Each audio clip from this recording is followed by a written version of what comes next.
Good morning, folks. Happy Saturday morning. This is Amir the photographer, and I'm reaching out about what's going on in my mind after Fudger. If you haven't already, please make sure you like, comment, subscribe, all that good stuff. But hey, the war against black people is officially going on loud, proud, and strong.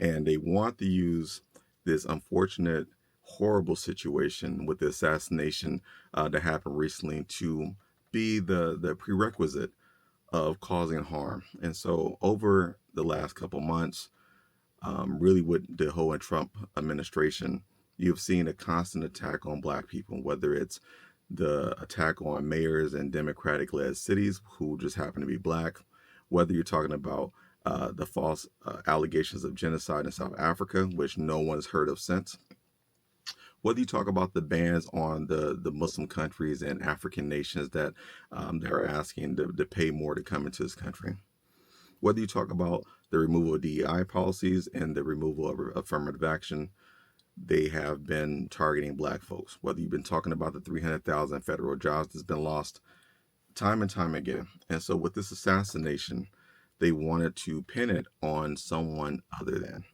And so that is part of the fear mongering. They wanted it so bad to be someone from a blue state or someone from out the country. Is really sickening. And you saw people come out really preemptively and try to get everyone riled up. Yeah, people like Alex Jones. Whenever I look to the side, just to go in and look at these quotes, but Alex Jones said, "quote This is war. This is war. This is war." And so you look at what the Utah governor said. He wished it wasn't someone that was one of us. He wished it was someone that was from outside the country, illegal migrant, or someone other than, or someone from another state, he even said. And so once again, it goes to this idea that they wanted this to be this, Democrat versus Republican, and it wasn't. The person was from Utah, came from wealthy parents. Dad was a sheriff, allegedly, mom, social worker. Everyone said this person wasn't a loner, and this unfortunate thing happened. What I want to say in this video is stay in the light, right? They want to cause harm to us through any means. And so with this whole case, they want to try to cause harm through people who's voicing out their pleasure or displeasure about what is happening. In the United States of America, we have free speech. Whether it's in taste or whether it's not taste, people still have the right to say whatever they want to say. And they really wanted to have black people, Democratic people, really kind of cheer about this unfortunate situation. And what I want to say is you got to stay in the light. Don't let the darkness get to you. This is a matter of good versus evil, light versus darkness. Do not let the darkness pull you into the dark. Stay in the light. And what that means is do not go into the darkness. Do not go into the hate, the violence. That's not what we're about. We're about peace, love, unity, empathy, compassion, and making sure that this is a country built for all of us, not just for a few. And so if people want to talk about hate and they want to talk about violence, they want to talk about these things, stay away from it. Do not let them pull you into it. Because one thing that these people like to do is dox people. They want to make sure that they harm you financially. So whether we talk about 300,000 federal jobs or just trying to get people fired from their current positions, this is something that they want to do. They want us to have this kind of hate-filled mentality that they have, and we don't. So I would strongly encourage anyone watching this to disengage from anyone talking any of that nonsense. But this is very, very interesting. The country that we live in comes from a history of harming black people for hundreds of years, whether it's through the black codes or whether it's through Jim Crow, whether it was through slave laws. They've been harming us over and over again. And why they're harming us today in 2025 is simply they want to see the plethora of black folks go back into slavery, which is now the prison industrial complex.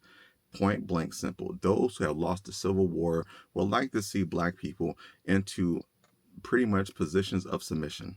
And so what they want to do is if they can take all the legal means of getting money and earning for your family, if they can take all those valuable means away, then likely you're going to push someone to do crime. If they push you to do crime and they catch you, essentially by the United States law, you are a slave again. This is what it's all been about.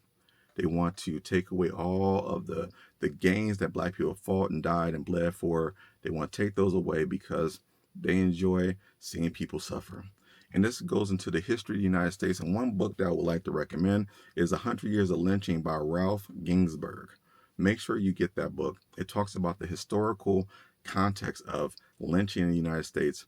And when you look at those pictures of lynching, and you see that one particular picture where as a black person hanging, and there's a white person looking, he's kind of looking at the camera, kind of going like this. It shows you that this is the mentality, the lynch mob mentality. This is where white racism comes from. So we don't laminate anyone's death. Death happens to all of us. It's a process, it's a part of life. We don't celebrate anyone's death. We want to have peace. We want to have security. We want to have all the rights that are afforded to every American citizen that is born in this country. And for people that want to take those rights away, it is an awful shame, but we do not celebrate into anyone's destruction. That person had a family, and whether I agree with his words or not, and I definitely do not agree with his words, that does not justify any act of violence. And that's me as a human being, and that's me as a Muslim. We do not condone any acts of violence. Now, he can say whatever he's going to say. Anyone can say what you're going to say. That's what this country is about. But you should be able to say those things. And hey, if you say those things and things happen, you got to be responsible for those things too. And so we understand that that Republican person was a very hateful person. You don't even have to believe me. Just look it up. Look up to what he said about MLK. Look up to what he said about black women. Look up to what he said about George Floyd. Look up to what he said about immigrants. Look up to what he said about the trans community. Look up to what he said about the LGBT community. I don't have to say anything. He has said everything for himself. And so we'll let his words dictate his future. And one thing about this country is going to uphold and prop up white supremacy. This is why you're going to see the Confederate Army stations being renamed back to the Confederates, a losing group of people that want to overthrow the United States to enslave black people. They want to uphold that. You probably see with this guy, he's going to probably have a monument or statue, a library or something, because they want to uphold white supremacy. That's what this country is about, upholding whiteness. They want you to think that America or American is whiteness, and it's not. This country was a indigenous land that was colonized by Europeans, mad at the king over in England because he wanted to charge some taxes. They don't like paying taxes, ironically. So stay in the light, stay in truth, stay in peace. Do not engage. Block people if you have to, right? They try to harm you through any means. They want to get you banned on social media. They want you to lose your job. They want you to be homeless. Why? Because they enjoy people of color suffering, right? This goes back to this old book from H. Rap Brown, right? Let's put it right here. It comes from that mentality. They want to see us go. They want to see us be hateful. They want to see us go into the same rhetoric and dialogue that Alex Jones talked about. Let me read what Elon Musk says. He says, the left is the party of murder. If they won't leave us in peace, then our choice is fight or die. This is coming from Republicans. Alex Jones said this is war. The libs of TikTok said this is war, right? Steve Bannon says Charlie Kirk is a casualty of political war. We are at war in this country, and you have to steely resolve. And so this is just the mentality. They feel like they're at war. I'm not at war with you. We want to have freedom. We want to have respect. We want to have all the rights that we need as Americans to be happy and to pursue happiness and to love our families. There's people in this country that want to be hateful, want to be divisive, and they want to separate us. And so it's for us to stay on the side of the light, stay on the side of the truth, stay on the side of compassion and empathy. Stay in the love and light of God. Do not let the shaitan or the jinns or the evil ones out there win. All right, y'all. I love y'all. Stay blessed. Stay in the light. Stay in truth. And I'll talk to y'all soon. We out of here. Peace.